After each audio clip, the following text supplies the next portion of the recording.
Trump picks General Mark Milley as next top military advisor. Washington, President Donald Trump announced Saturday that he's picked a battle-hardened commander who oversaw troops in Iraq and Afghanistan to be the nation's next top military advisor. If confirmed by the Senate, General Mark Milley, who has been Chief of the Army since August 2015, would succeed Marine General Joseph Dunford as Chairman of the Joint Chiefs of Staff. Dunford's term doesn't end until October 1. Trump said the date of transition is yet to be determined. Trump tweeted the announcement, saying, "I am pleased to announce my nomination of four-star General Mark Milley, Chief of Staff of the United States Army, as the Chairman of the Joint Chiefs of Staff, replacing General Joe Dunford, who will be retiring.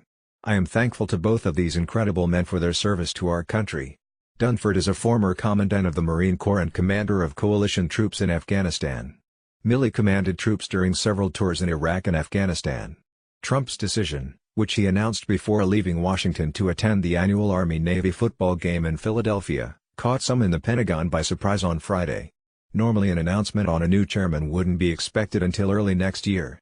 The officials said the Air Force Chief, General David Goldfein, was also a strong contender for the job, but they indicated that Milley has a very good relationship with the president.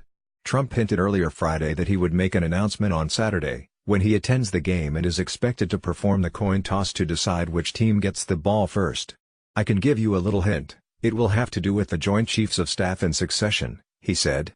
As the Army's top leader, he helped shepherd the groundbreaking move of women into frontline infantry and other combat positions, while warning that it would take time to do it right.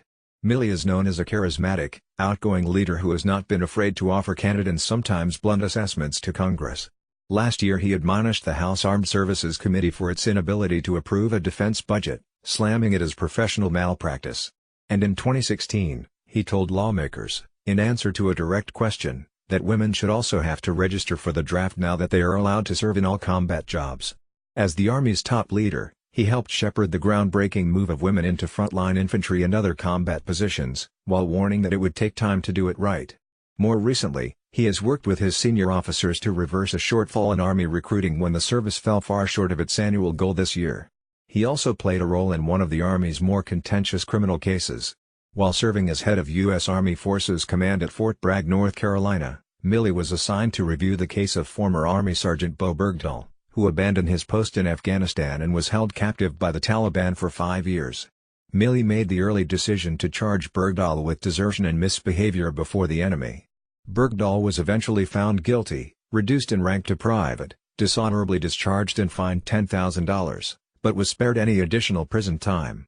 A native of Winchester, Massachusetts, and a fervent supporter of the Boston Red Sox and other city teams, Milley received his Army commission from Princeton University in 1980. An infantry officer by training, he also commanded Special Forces units in a career that included deployments in the invasion of Panama in 1989. The multinational mission in Bosnia-Herzegovina to implement the Dayton Peace Accords, and the Iraq War. The Milley move starts a series of military leadership changes in coming months, including successors in 2019 for Admiral John Richardson as the Chief of Naval Operations, General Robert Neller as Commandant of the Marine Corps, and Air Force General Paul Selva as Vice Chairman of the Joint Chiefs. Trump also will pick a replacement for Milley as Army Chief.